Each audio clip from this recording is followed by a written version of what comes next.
तरह के मामले नहीं आए। ब्रेकिंग न्यूज, राज हत्याकांड में बहुत बड़ा खुलासा आपकी स्क्रीन पर। सोनम और राज कुशवाहा ने मिलकर साजिश रची। 3 कॉन्ट्रैक्ट किलर पहले से ही शिलांग में मौजूद थे। आकाश, विशाल, आनंद ये शिलांग में मौजूद थे। राज कुशवाहा ने कॉन्ट्रैक्ट किलर हायर किए थे। राज कुशवाहा के संपर्क में सोनम लगातार थी। राज कुशवाहा और सोनम का अफेयर चल रहा था। ऐसे कैसे कॉन्ट्रैक्ट किलर जिनकी कॉल डिटेल ट्रेस हो गई, यह भी एक बड़ा सवाल। आमतौर पर कॉन्ट्रैक्ट किलर इतने शातिर होते हैं, उनके फोन डिटेल्स, उनके कॉल को ट्रेस कर पाना संभव नहीं होता। बहुत आसानी से इनका पूरा पाथ ट्रेस हो गया। कहां जा रहे हैं, कैसे जा रहे हैं, कॉल ट्रेस हो रही है।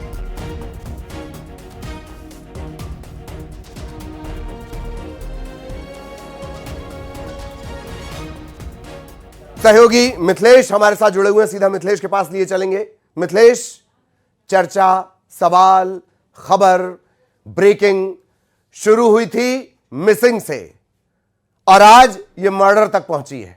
लेकिन ये पटाक्षेप नहीं है, कई और खुलासे अभी बाकी हैं जो कलेजा कपा देंगे, हैरान कर देंगे। मिथिलेश। बिल्कुल ललित, आपने सही कहा कि कई खुलासे होने बाकी हैं और उन जिन सवालों के जवाब पिछले 15 दिनों से मेघालय सरकार, वहाँ की पुलिस तलाश रही थी। सवालों के कटघरे में मेघालय पुलिस सरकार थी। पूरी तरीके से मेघालय सरकार को लेकर कई सवाल खड़े किए जा रहे थे कि आखिर सोनम लापता कहाँ है, राजा रघुवंशी की हत्या किसने कर दी। लेकिन इस पूरे मामले में देश की सबसे बड़ी हनीमून मर्डर मिस्ट्री में जब खुलासा होता है तो वो काफ़ी चौंकाने वाला है, हैरान कर देने वाला खुलासा होता है, क्योंकि इसमें नाम अगर किसी का आता है हत्याकांड के पीछे तो खुद राजा की पत्नी सोनम का। और जब सोनम के कॉल डिटेल निकाले जाते हैं, जब सोनम की कॉल डिटेल में राज कुशवाहा का नाम आता है, राज कुशवाहा से जब पूछताछ की जाती है तो उस पर फिर 3 और दूसरे आरोपियों के नाम सामने आते हैं और सभी आरोपियों के चेहरे बेनकाब हो चुके हैं। सभी आरोपी इस वक्त शिलांग पुलिस के गिरफ्त में हैं, लगातार उनसे पूछताछ चली। एक एक तस्वीर दिखा देते हैं पहले आपको। सबसे पहला एक ये आरोपी विशाल, दूसरा आरोपी राज, यही मुख्य आरोपी, यही पूरा इस हत्याकांड का मुख्य आरोपी है। सोनम के साथ इसने ही मिलकर पूरी हत्याकांड को अंजाम दिया।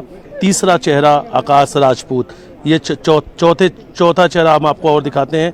ये जो है ये आनंद है और आनंद की मीना से ये गिरफ्तारी हुई है।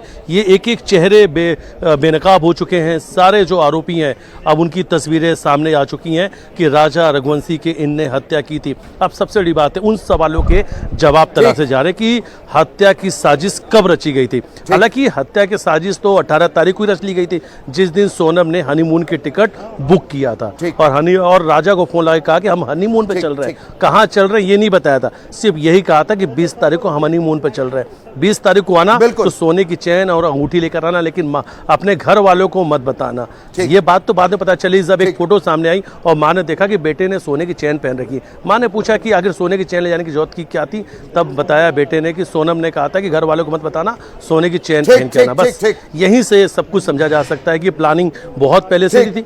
11 तारीख को शादी हुई थी और उसके बाद 23 तारीख से ये लापता थे और उसके 10 दिन बाद सर्च ऑपरेशन बाद 2 तारीख को राजा का शव बरामद होता है और उसके बाद कल देर रात सोनम सामने आती है, जिसकी तलाश मेघालय सरकार लगातार कर रही थी। सोहरा की वादियों में उसकी तलाश चल रही थी। खुद उसका भाई वहाँ पे गोविंद मौजूद था, लेकिन अब जब सोनम सामने आई तो अपने साथ कई चौंकाने वाले राज अपने साथ लेकर आई। और राज वो नाम है, एक राज कुशवाहा जो उस पूरे हत्याकांड का मास्टरमाइंड है, तो दूसरी तरफ राजा रघुवंशी जिसकी हत्या खुद उसकी पत्नी ने करवाई और बाकायदा एक प्लान के तहत, एक साजिश के तहत में।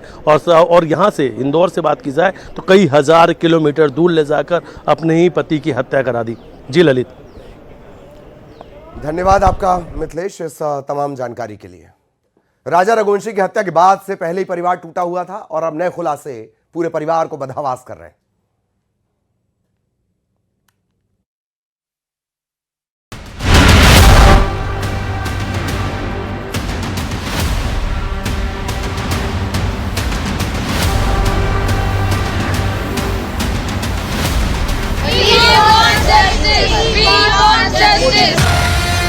शादी और खौफनाक साजिश, 3 दिन में हनीमून ट्रिप बना हॉरर ट्रिप।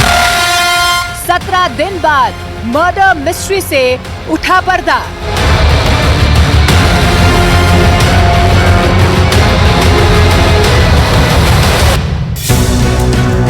शादी के 9 दिन के बाद हनीमून के लिए मेघालय पहुंचे राजा रघुवंशी को क्या पता था कि उनकी जिंदगी का आखिरी ट्रिप बन जाएगा। 23 मई को राजा अपनी पत्नी सोनम रघुवंशी के साथ आखिरी बार शिलोंग में नोंगरियाट गांव में देखा गया, जिसके बाद सब कुछ बदल गया। दोनों अचानक से लापता हो गए और हनीमून ट्रिप के 12 दिन बाद यानी 2 जून को राजा रघुवंशी का शव 150 फीट गहरी खाई से मिला, लेकिन सोनम का कुछ पता नहीं चला। अब लापता होने के 17 दिन के बाद सोनम को उत्तर प्रदेश के गाजीपुर से गिरफ्तार किया गया। सोनम की गिरफ्तारी पर पुलिस ने खौफनाक दावा किया है। पुलिस का दावा है कि सोनम रघुवंशी ने ही सुपारी देकर अपने पति राजा रघुवंशी की हत्या करवाई है। मेघालय पुलिस की थ्योरी पर अब राजा रघुवंशी का परिवार यकीन कर रहा है। इसमें राज कुशवाहा का नाम जो आ रहा है इसमें, तो राज कुशवाहा जो अपना इसमें इन्वॉल्व है कभी, तो इसमें सोनम कहीं ना कहीं इन्वॉल्व हो सकती है, ये हमारा मानना है। क्योंकि राज कुशवाहा जो है इन्हीं के एम्प्लॉयर है एक तरफ से इसके लिए। जैसे जैसे हत्या के किस्से सामने आ रहे हैं, वैसे वैसे परिवार का शक सोनम की बेवफाई पर गहराता जा रहा है। राजा रघुवंशी की मां की शक की सुई सोनम पर अटक गई है। राजा की मां का दावा है कि जाने का टिकट सोनम ने करवाया था, शायद लौटने का प्लान नहीं था। अब दुख तो है, मिल भी गई है तो भी हमको तो दुख ही, छोरा चला गया था। बस धन्यवाद, मिल गई तो। गोविंद भैया ने कुछ बताया किस तरह से सूचना आई आप तक? बस मेरे से ये बोला कि मिल गई है और वहाँ मिली है और मैं जा रही हूँ बस। सोनम पे आरोप लगे हैं। मैं चाहती जो 3 लड़के पकड़ाए, पहले तो उनसे कड़ी से पूछताछ होए, फिर इसके बाद सोनम से भी पूछताछ होए, उसके बाद में अपन सोनम का नाम ले सकते हैं। अभी अपन कैसा ले सकते हैं उसका नाम? मैंने उसको दिल से मानी, मेरे बेटे ने दिल से माना। साफ कर दिया है कि सोनम ही ने किराए पे लेकर के गई थी भाड़े पे और उसी ने मर्डर करवाया। हो सकता है सोनम ने जब उसको चेन पहनने का क्यों बोला? कौन पत्नी बोलती कि तुम चेन लेके आओ घर से? कोई पत्नी बोलती क्या? अच्छा, जाने का टिकट सोनम ने करवाया था और आने का टिकट नहीं करवाया। जाने का टिकट सोनम ने करवाया था। उसको तो ये भी नहीं पता होगा, इसके बेटे ने इसको बता दिया। राजा रघुवंशी की मां दोषियों को फांसी की मांग कर रही हैं। बेटे की हत्या के इतने खौफनाक खुलासे के बाद राजा का परिवार पूरी तरह से टूट गया है। राजा के पिता को अभी भी बहू पर भरोसा है और वो पूरे मामले की सीबीआई जांच की मांग कर रहे हैं। अब ये तो पता नहीं अपने को, कोई साथ में था कि वो अकेली पहुंची, कैसे पहुंची। आपकी मांग क्या है? क्या मांग कर रहे हैं? मैं सीबीआई की मांग कर रहा हूँ साहब, मेरे को सीबीआई चाहिए, मैंने चाहिए। परिवार की भावनाएं उफान पर हैं और न्याय की उम्मीद के साथ साथ अब सीबीआई जांच की मांग ने इस केस को और ज्यादा गंभीर बना दिया है।